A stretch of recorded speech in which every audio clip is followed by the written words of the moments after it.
Hey guys, welcome to the UNCOMMODiFiED podcast and to another unpedaling conversation that Chris and I are going to have tonight. We're going to co-host this together. Actually, Chris is going to host. I'm going to be his counterpart.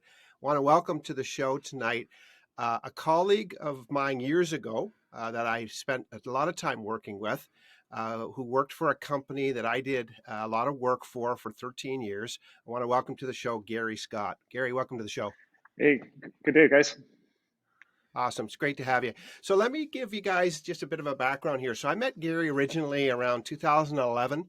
Garry at that time was the Vice President of Wholesale Marketing and Brand Development at Moen Canada, a company, as I was saying, that I had an opportunity to do consulting and training for almost 13 years. In those beginning days, I don't even remember Garry, but we did a lot of work together on personal accountability, innovation, strategy. I had the opportunity to partner with you and your team. And I remember the thing I remember most about you is you're absolutely laser focused on strategy and clear thinking, data driven, analyzing things and understanding what you were doing. You are a master at that. And it was something that I remember so well from those days. And I hope that's part of what we can pick up on this in this conversation today, because it's really going to tuck hard into the world of marketing that Garry comes from, the world that Chris comes from, and spent more time. I'm a hack, and I did it a long time ago, but I'm going to listen into the conversation and learn as you do.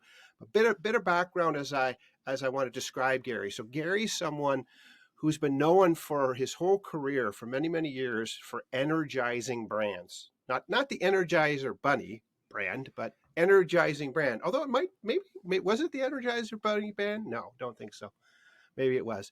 He has a broad marketing background. It's led him to work with over 45 different brands covering food, beverage, home cleaning, health and beauty, consumer durable goods, with some of the largest brands in North America. And really, Garry's best known for his ability to build brands and help businesses turn around struggling brands and accelerate successful ones that are prospering. Deep experience in all areas of marketing, including strategy, sales, product innovation. That's some of the stuff I know we did some work on, Garry. Product development, public relations, advertising. A phenomenal people leader is something else I want to say about Garry. That's something I remember from those days, Garry. You know, so focused and laser focused on delivering high results from a marketing perspective, but a phenomenal people leader. And when Garry's not energizing brands, he's investing his own energy into marathon running, and he's an Ironman triathlete. So after that, I'm out of breath, by the way, just from introducing Garry. So I think I need to get some training. So that being said, listen, I'm going to hand this conversation over to Chris. But as we get started, here's a visualization I want you to think about. We're going to heat up a branding iron, and we're going to get ready to put a mark on the world around us. That's, I think, what this conversation is going to be all about. So with that, I'm going to kick it over to you, Chris, and let's start this conversation. And thanks, Tim. Thanks. Yeah, and I think one of the things that I'm really excited about around having the conversation tonight is just getting into branding. I think is such an important aspect to talk about when we look at this concept of unpedaling, because for me, branding is really the foundation of sales and marketing in a lot of ways. And I look at it as it really has the potential to propel or postpone success. But I think, especially even being in the marketing field, there is a lot of ambiguity that comes with branding for a lot of people, I think, and really understanding what it is and how it affects the realness of sales and marketing out in the field. So I'm really interested and excited to get into the conversation tonight. And Garry, as Tim said, I appreciate you coming on. It was very early on in my career. I remember, Garry, if you remember, you agreed to give me some advice on a couple issues that I was having at my small company that I was working for. And I remember coming to your office at Moen and just looking at some of your insight and hearing you. I'm really excited to just gain more knowledge from you tonight. So I think probably the best way to launch into the conversation is, like I said before, I think with branding, a lot of people really don't get exactly what it is. And people know what a brand is, but what is branding and how does it affect the world of sales and marketing? So before we hop into it, can you describe or kind of define what branding is to you? Sure. And Chris and Tim, thanks for having me on today. I'm excited to talk about branding. So we'll have a great discussion. And your question is perfectly timed. What is branding? So when you look at branding, businesses and specifically marketers have used brands as a means of making a shortcut for consumers to link what makes their brand unique. So let's talk about some examples. Go into the auto industry and you look at BMW. All of the things that car manufacturer does to make their car great ladders up to their brand slogan, which is the ultimate driving machine. And if you talk to someone who owns a BMW, they'll tell you about what makes the car great in their mind. But the company's invested a lot of time and money to make sure it delivers on the promise of the ultimate driving machine. Another really good one is, let's talk about Disney. As soon as I mention the word Disney, that brand, right away, whether you're older or younger, it brings back immediately things that make you feel good. It might have been the first family vacation you took. It might have been the first vacation you went on as a child. It might have been one of your favorite movies. It's all positive things. So it becomes no surprise that when you think about what's Disney's mandate, well, their slogan is Disney is the happiest place on earth, and everything they do ladders up to that delivering on that brand promise. So when we talk about branding, you want to have, whether it's the BMW or the Disney example, you want to be able to say that word and have people smile or nod their head and feel great about what that company means. And when you reach that point, that's when you know you have a really strong, healthy brand and you've done the right things on that brand. Mhm. Does that help?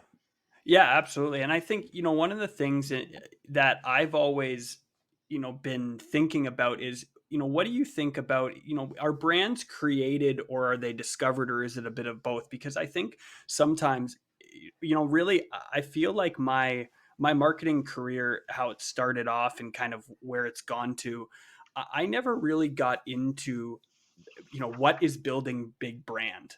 And I think, again, that's where, when you look at some small and medium size, companies and stuff, and marketers, and how they develop it, I think sometimes that's where we get stuck, is to say, well, do I have to create this thing? Does it already exist and I just have to discover it? What do you think about that?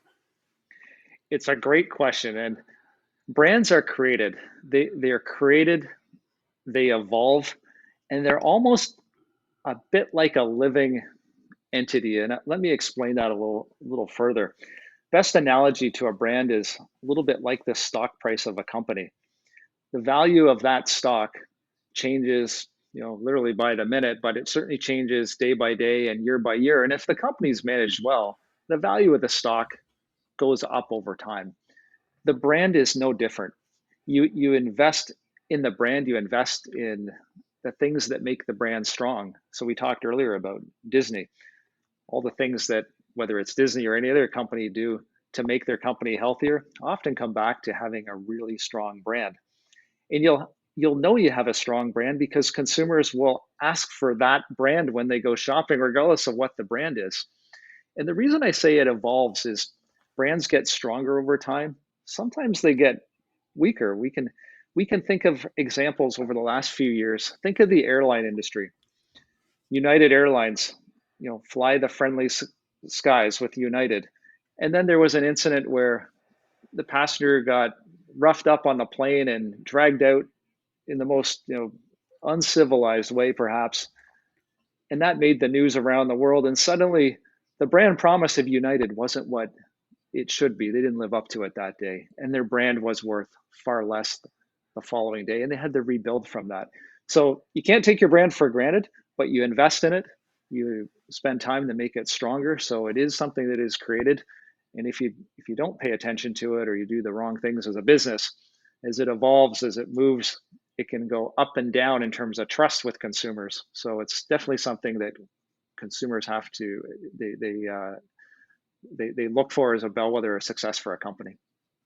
You know what? That brings up a good question. Like, so when brands don't deliver on what they say they should deliver, what are some strategies that you've used in the past, or thoughts you have around how to build that brand back? Because, as you said, I think that it's not just that a company didn't deliver on the brand promise, but there's a trust breakdown that happens. And I think, again, when we go back and think about what's important about unpedaling ourselves in the sales and marketing, world, establishing and keeping trust is key and a cornerstone. So, what in the past, or I don't know if you've ever experienced this before, but like, what are some strategies for if you don't deliver on brand promise? How do you kind of get back from that? Well, a couple things come to mind right away. Strong brands are resilient brands, and all companies, regardless of how good you are, you'll have setbacks over time. If you're a car company, you might have a recall. If you're any product company, things can happen in the news that aren't what you would hope. United Airlines is a good example of it. However, you earn trust with consumers over time. So when you have one of these setbacks on your brand, it's usually something that's occurred that is so out of place with what that brand's been known about, it makes the news. It's almost like, how could they have let that happen? I thought they were better than this. That's what consumers unconsciously think. Hmm. So the strength to getting yourself back is doing what you've always done in the past to get to that position of strength before that issue happened. And sometimes it's it's never simple, but sometimes it goes back to the simple basics, like having a really strong, unique product, or having a service that is so unique and special that people remember it and they know and trust your brand to be that way. So much so that they're willing to overlook or accept that this is still a good company. And even though this one incident happened, I know that they're better and they'll be better in the future. And I still have trust in them. So it's sticking to what you're good at and not losing sight of the fact that that business was built on a position of strength, and that brand represented that up until that point where the problem occurred. Hmm. What are your thoughts on that, Tim? Well, yeah. So when Gary, when you say that, what comes to mind, and you use the word, unique position or a unique selling position, and so is is brand all about uniqueness, or can you create a brand without finding your unique edge, or are they intrinsically entwined together, and is that where the magic lies? Being unique is the secret ingredient to having a good brand, because it's what sets you apart from being a commodity. Think about it. If every brand offered the exact same things, then why would you pay more for one or seek out one over the other? There'd be no need. You'd just be able to buy, any of the options that are in front of you, regardless of who makes it. So I think what is so important is to have something that is definitively yours, whether we're talking about you as a person and your personal brand, or whether you're talking about a company and their brand. It will always come back to that unique thing that you or the company owns. I'll go back to the Disney example. Nobody else owns the happiest place in the world but Disney. That's what you want to do, whether you're a company or whether you're setting up a brand for yourself. No, that's a good point. So is there a process that is predictably helpful to help an organization or a person find that uniqueness? Or is that easy for people? In your experience, as you've worked with companies and people, is that a struggle at times to find that uniqueness? And if so, is there a way for somebody to think about that and really discover it? Well, let's talk about your personal brand. A great example would be, think of the last time you went somewhere and somebody made your day, and I'll say it's a stranger. So it could have been to a restaurant that you've always gone to, but you know that when you go to that restaurant, you'll meet the certain wait staff that has always been helpful to you, and whether they're helpful, kind, they're quick at what they do, they remember your name, or they treat you well, or the service that they provide is something that just makes them special. And if you can remember someone like that now, I mean, there's a reason that happened. So all of the behaviors and actions that that person took is their brand. They didn't say to you, Tim or Chris, I'm Mm. so and so from this restaurant, and I'm known for my quick service and my friendly attitude, and I'll never make a mistake. They treat you better than you know any other restaurant you've been to recently, so much so that you probably remember them and you tell other people about it. The sum of all their activities, without them maybe knowing it, is their personal brand.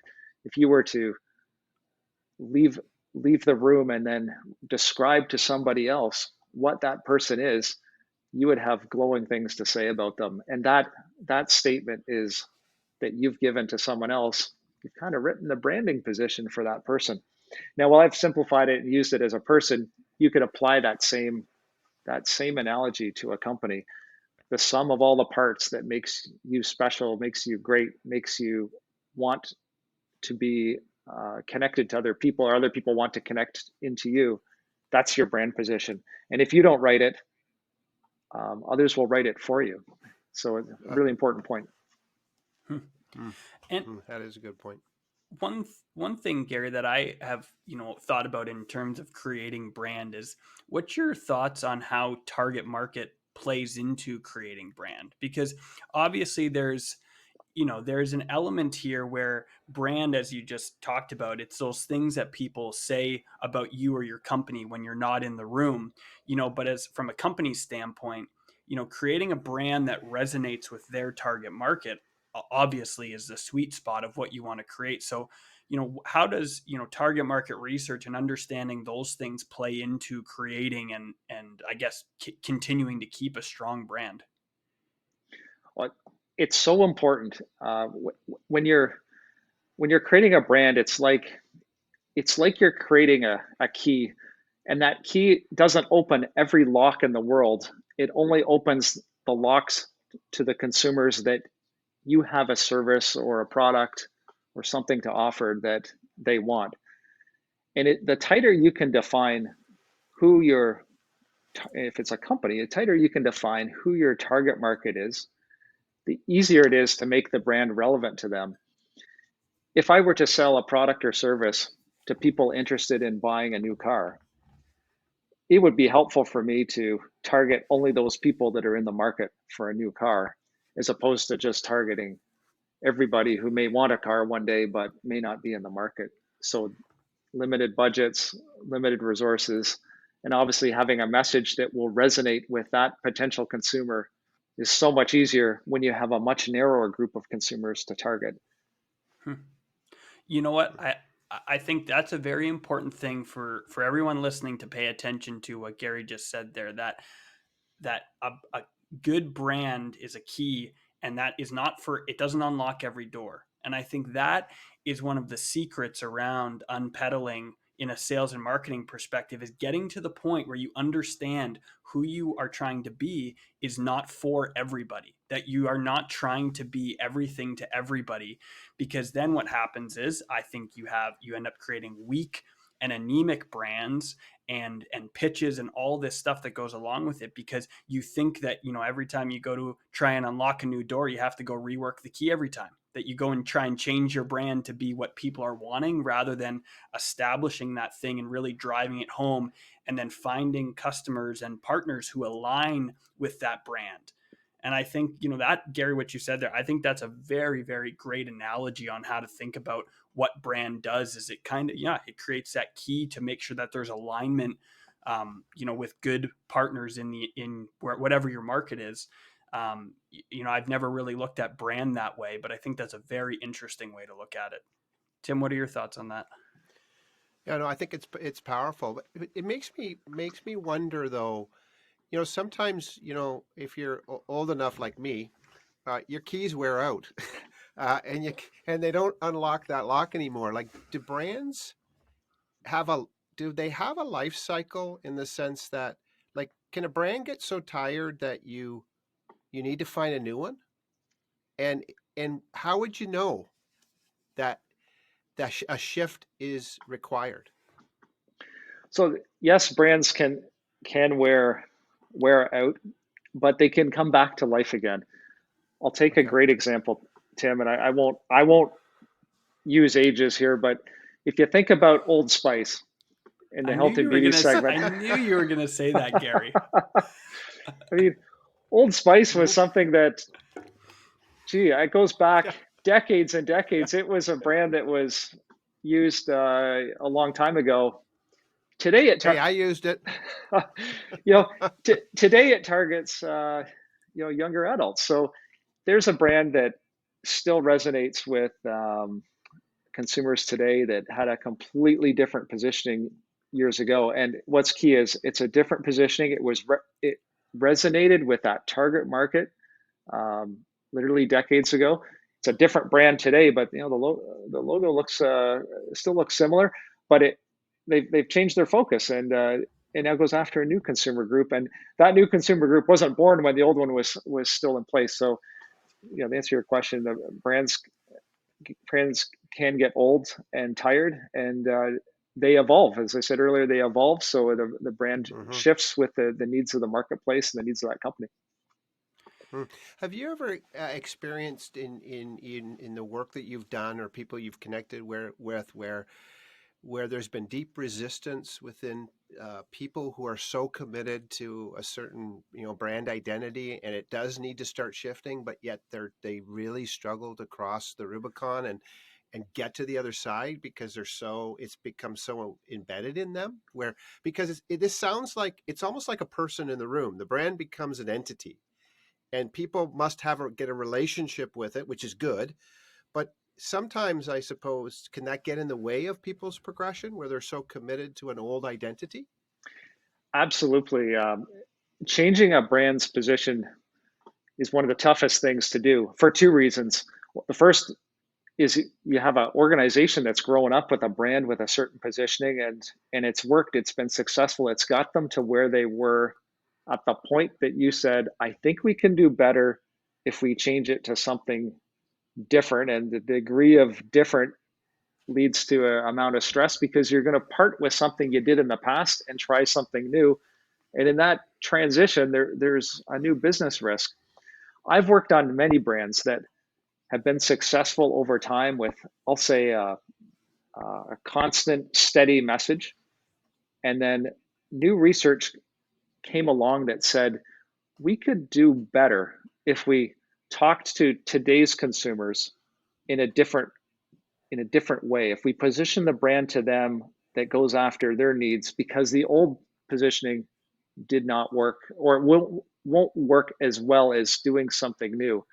And the challenge becomes taking that leap because you don't want to alienate the users that have got you to where you are today, but you don't want to lose the future, which will be people that haven't yet bought that brand. So the challenge is minimizing the risk, and the way you do it is understanding who your target market is. Remember, we're not going to unlock every door. We're going to unlock the right doors, and we're going to understand what they need and what that brand should represent to them, and try to match the needs as close as we can. And that, if it's done properly, you can make a low risk decision to shift your positioning into something different and still keep your old and now your new consumer group really attached to that business. Hmm. Hmm. So, Fascinating. Gary, how do you in that transition? And I'm asking for a very personal reason because where I work today and in your industry as well, because we're in the same industry, just different segments of the industry. Um, how we have this demographic that's been very established for a long time, and we have an up and coming demographic that, like as you said, value and want different things out of brands. But you have this melding of decision making that's happening, where you have kind of both that are very, very loud in their input of what they want to see. So, how do you practically manage that from a brand standpoint? Um, Managing those two different target markets that sometimes pull against each other in a lot of ways. One of the luxuries that you have if you have a successful brand with a loyal base of consumers, and you know you have a loyal base of consumers if your market shares are high, and the gap between your brand and the next closest competitors is a significant gap. If you're in that position with your brand, you have a little bit of license to take some risk because the loyalty of that brand, which has been built up over time, will mean that your current users will forgive you for making a mistake, or they are so entrenched in that brand that they won't be affected by seeing something new, so long as it's not completely off-putting to what they've been used to. So that the risk is minimized if you have a really strong brand. And then, as I mentioned earlier, the risk is minimized more is if your research into the target market tells you that this is something that will work for them. And you should also check that with your existing target market to make sure that it's not going to be alienating so much so that it's damaging to the business. So research is key. And also your position in the marketplace allows you to have some movement without causing your current users to leave that business. Hmm. It's interesting because I think, as you said there, like, if you have an established brand that has an established market over the time, they will, you have some money in their piggy bank, for lack of a better term. So they'll accept a little bit of deviation from the brand because as long as it's obviously not way too far off base, because they know who you've been for over the years. And I think that is a good thing to point out. As people go create, because I think there is a lot of and I don't want to call it generational shifting, even though I think that is what it there is some of that for sure. But I think that is a good point, that when brands are shifting, you know really, what I hear you saying, Gary, is you need to shift hard into that new target market where you see your success, and you have to make sure that obviously you're not alienating the people who made you who you were. But obviously it's very important to invest a lot of time and effort in that new market, because at the end of the day, if you've done your research properly, they are your future. And if you continue to have a brand that only serves who it's always served, then I think you wake up one day and realize that your brand is, become the Old Spice, at the end of the day. And by the way, I use Old Spice. That's the only thing that I have. I have the deodorant, I have the soap, everything. And it really is because of their stupid commercials and how they've No, they're not stupid. You want to be the centaur man. I Come know. on. I know. So, but every time I go to the gym, I just put more deodorant on because I think the effects of it double after, as long as it's Old Spice, to become like that. But I think that is a fantastic example of an evolving brand that it got, from what I hear, because I wasn't really paying attention, but it got tired and it started losing market share. And when they started repositioning to where the market was going, it obviously took off again. So I think that's a really, really important thing to pay attention to, for sure. Hey, Gary, I got a question for you. By the way, this is a fascinating conversation. And if you're listening today, and you work in the world of sales or marketing, this is a really, really strategic discussion for you to be thinking about.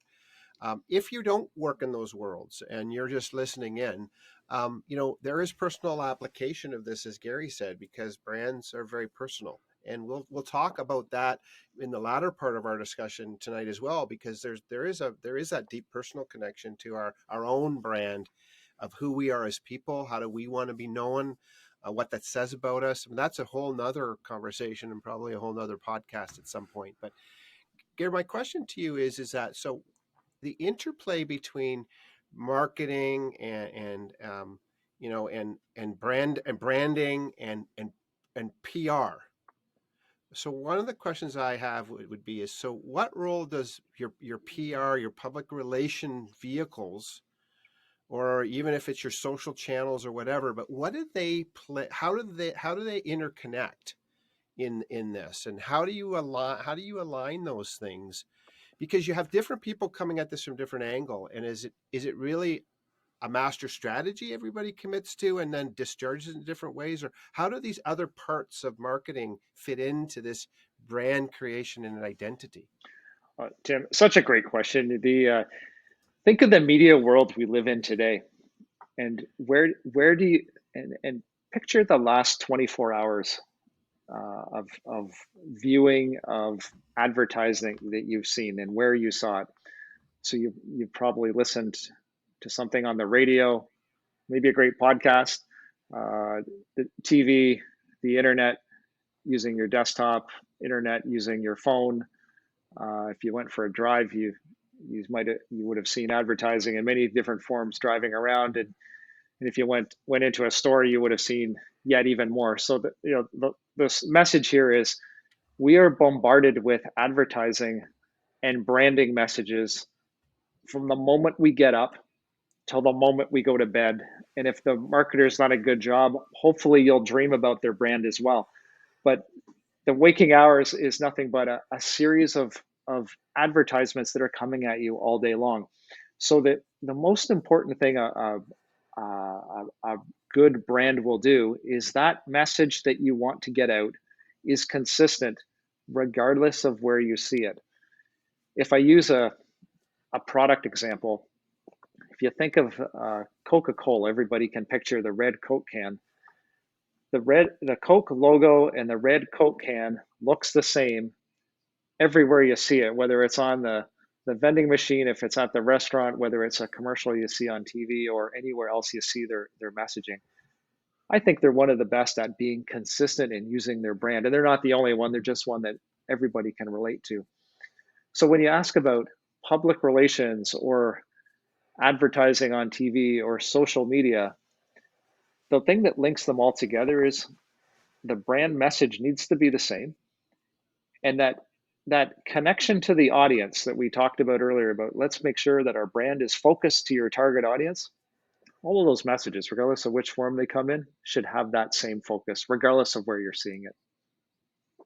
Okay, no, that's great advice. So now my next question is, obviously you've spent a lot of time in these large brand worlds, and so some of our listeners will come from the large brand world, and some of our listeners may come from smaller business.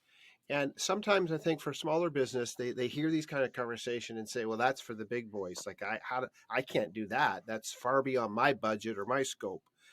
So can you for a second, and I know this might be difficult for you, Garry, is sort of peel yourself back from the world that you've existed in for many, many years, probably the better part of 25, 30 years, and speak to the smaller business owner who might be listening. What are some simple steps they could take to really start creating a better sense of their brand? You know, it's a great question. When you look at the smaller business owners, and they say, how do I compete with a dominant brand like if I use some of the biggest brands, whether it's Apple or Google, and there aren't many brands that are bigger than those. However, when you're in a smaller organization, you have a chance to be what we call a challenger brand. And a challenger brand means that you go up against these giants in the industry and try to take a piece of that business.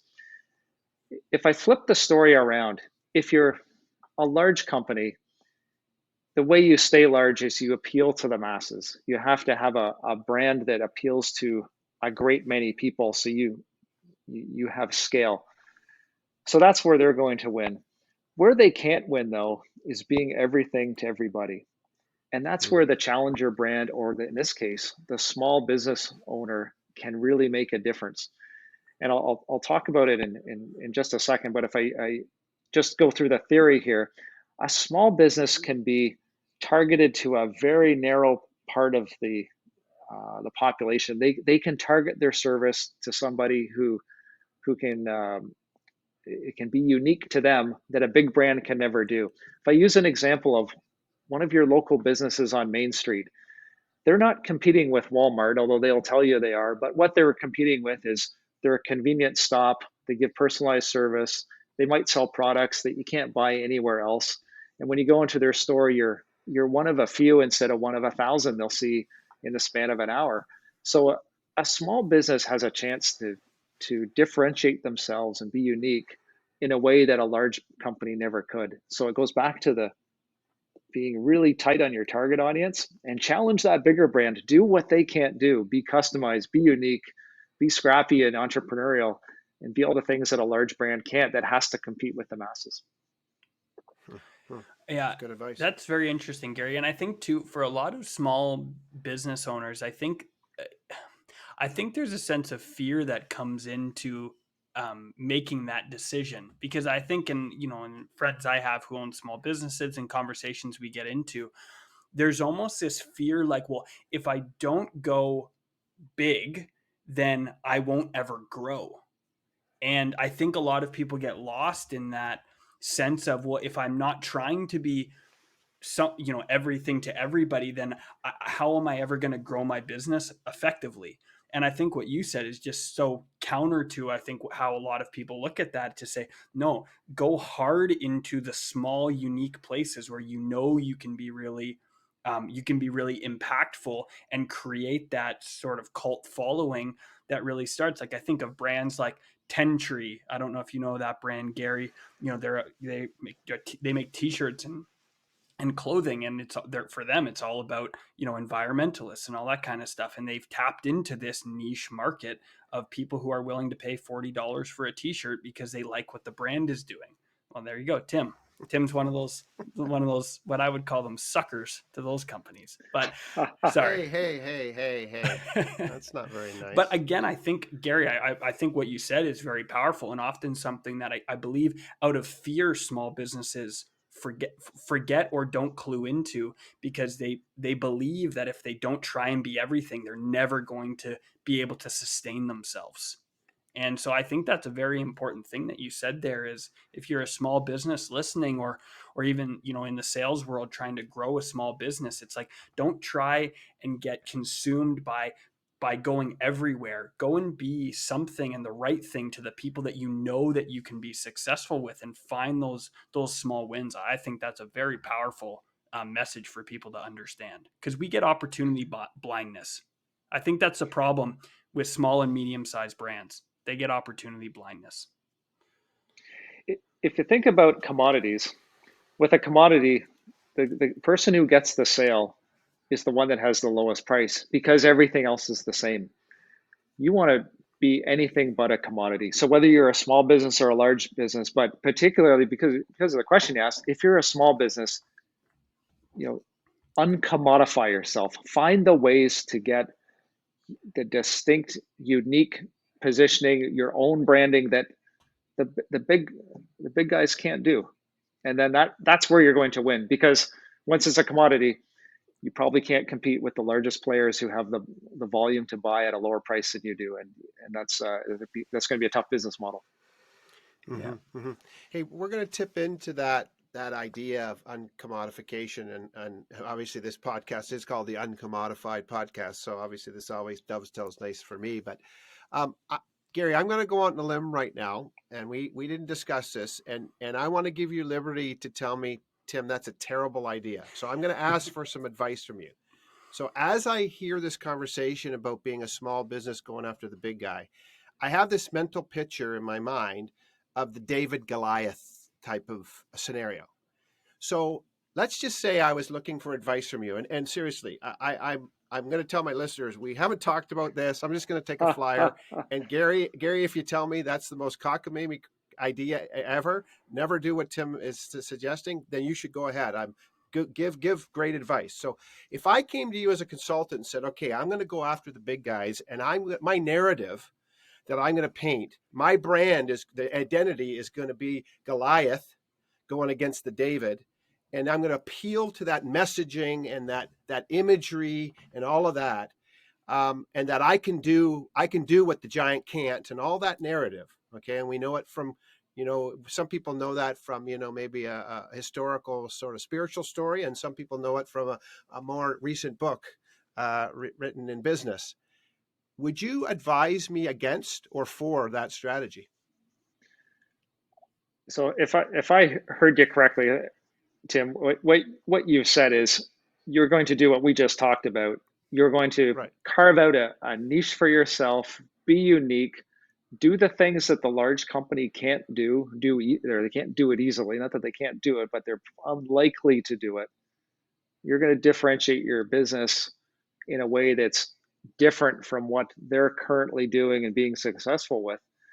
That is a proven formula for success for most businesses, so long as the market that you're going after is big enough to sustain your business. You can't be so specialized that it only appeals to a small group of people. But if you've done your work, or if you've done your homework, and you understand that the group of consumers or business owners, whoever your target is of a enough critical mass that if you could get, X amount of market share out of that group, that's a winning strategy. Okay. And could I tuck hard into that imagery and messaging? Could I say I'm the little guy going against the big guy? And could I appeal to that in people? And do you think I can win with that strategy, or will people not buy into that strategy, or would that cause some people to want to be for me because I am the little guy going against the behemoth? In today's world, there's a lot of consumers that love the fact that there's a little challenger type brand that is trying to fight to get ahead, and they usually have common characteristics. When I think about some of those brands in the marketplace, they have a lot of good behind them. They give back to the community. They're sustainable in the operations, whether if they're manufacturing or they're producing a product. It's usually good for the environment, good for you, good for the earth. They, often those are common characteristics among the many other things that they do. So consumers resonate with them. They resonate because they want to see the little guy win. We live in a world where the big, especially in today's world, the big are getting bigger and stronger and more powerful. And there's good to that, but there's also, from a consumer standpoint, it can have some negative sides to it as well. So yes, the David and Goliath story is a good one, and consumers generally react really positively. Well, then listen, if you're listening, my podcast is the David of podcasts. And there are some Goliaths out there. And you should listen to them because they're amazing. But every once in a while, David wins the war. And so never forget that when you're listening to the Uncommodified podcast. We're just a little David enterprise out here. And apparently, according to that story, he had a slingshot and a couple stones, and we got a slingshot and a couple stones, basically throwing it out there. And so, hey, that's I resonate with that right now because every once in a while I look out into the sea of podcasts and I go, "Oh my gosh, what am I doing here?" So I'm gonna ride that one, Garry. That's good advice. I appreciate you helping me understand that. Hey, Chris, as we wrap up, any last question for Garry? And then I've got a couple just questions I want to finish with and an opportunity for Garry. Well, I think the just more of a from the sales side that I've been a lot more invested in recently than the marketing side. I think what Gary's talked about tonight in a lot of different ways is just so important for salespeople to understand the importance of brand because again, that relationship between sales and marketing can sometimes be, there can sometimes be some issues understanding each other and why we do certain things and where the weight is. But, Garry, when you talked about if you sell a commodity product, which is exactly the world I live in, um, having brand to differentiate and pull out some uniqueness is the most important thing that we have. Like I was talking today to one of my colleagues, and we have an RFQ that's coming up for a retailer, and it's like, how do you go into an RFQ where you're submitting Excel sheets and differentiate yourself? And I think what you're saying, Garry, is that is all about brand and how, as salespeople, how do we communicate the brand and how do we really focus in and drive that through to our customers? I think that is so important. And I, it's great to hear from a sales perspective, like to remind myself that how important brand is for winning people over, because at the end of the day, when you sell commodities, it's actually in some ways a gift, because if you have a good brand, the brand rides just incredibly well, because you don't it's all the products are the same at the end of the day, and so the only thing that's differentiating is the brand and getting people to buy into that. So Fascinating. Chris, and just remember that the brand isn't just a word that's stamped onto a product that you sell. It's the total package. Remember, we talked earlier about you're at a restaurant and someone treated you well, and you remember them and you associate the full package. So not only was it a good restaurant because you love the food and the atmosphere and maybe the location, but the service you got in that restaurant is part of the brand. So when I think about, how do I differentiate myself on an RFQ? Some of the differentiation happens before you even hit send or submit that spreadsheet.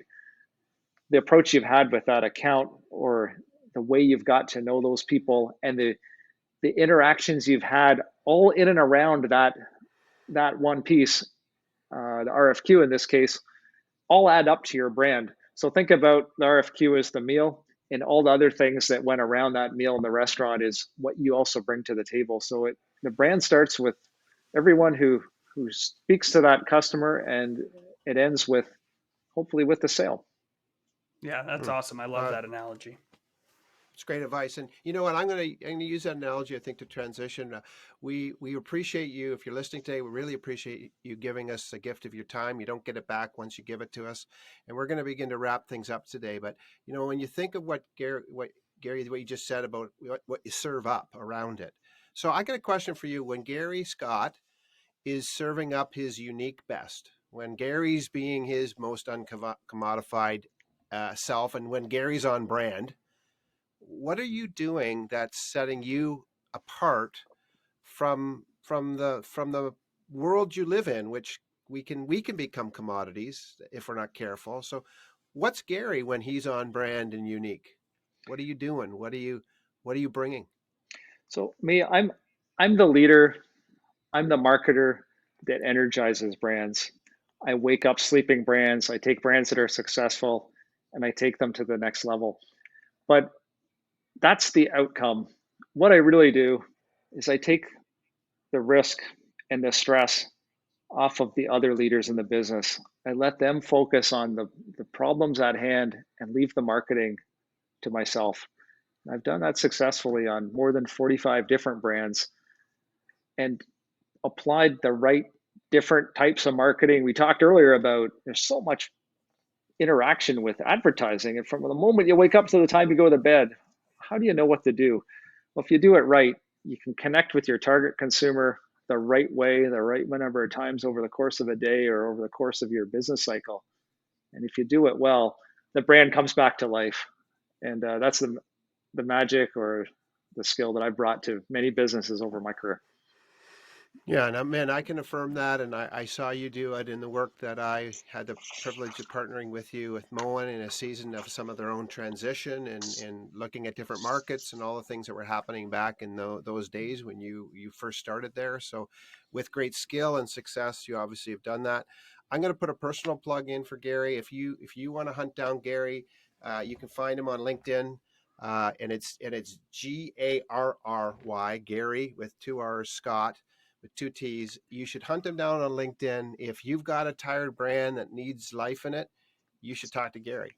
If you need somebody to start looking at for your company, Gary's the man, and he's got a proven track record. You should hunt him down, absolutely. And that's my shameless plug for Garry Scott. If you could get Garry Scott working on your brand, then you would win more and more effectively than you ever had. And I know that to be true because I've watched you in action, Garry. And it's one of the reasons why when Chris and I started talking about who we wanted on this podcast, you came to my mind, and we hadn't talked for many, many years. And that's why I reached out to you, Garry, because you're a person who left that indelible brand mark on me. Because I remember, we haven't spoken probably for 6 years, maybe longer. I don't even know. Could be. But your brand stayed with me, Garry, and that's the power of it. So listen, as we finish up, here's my question. Let's just transition a second out of the corporate world into the personal world. So what I'd like you to encourage or challenge our listeners about their personal brand.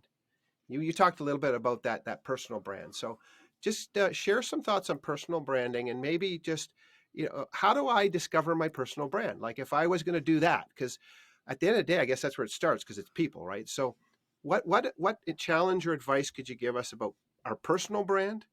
And is there a way that we can see it come out and figure it out? Yeah, definitely. So Tim and Chris, everyone is unique. Everyone has that special talent for somebody for doing something. And when I ask people what it is, the first reaction I get is I'm not good at anything. That it's a natural reaction that they don't own up to it or haven't given it a lot of thought. But talents come from all areas of your life. You can look at your work life, you can look at your family life, you can look at sports, any of your hobbies.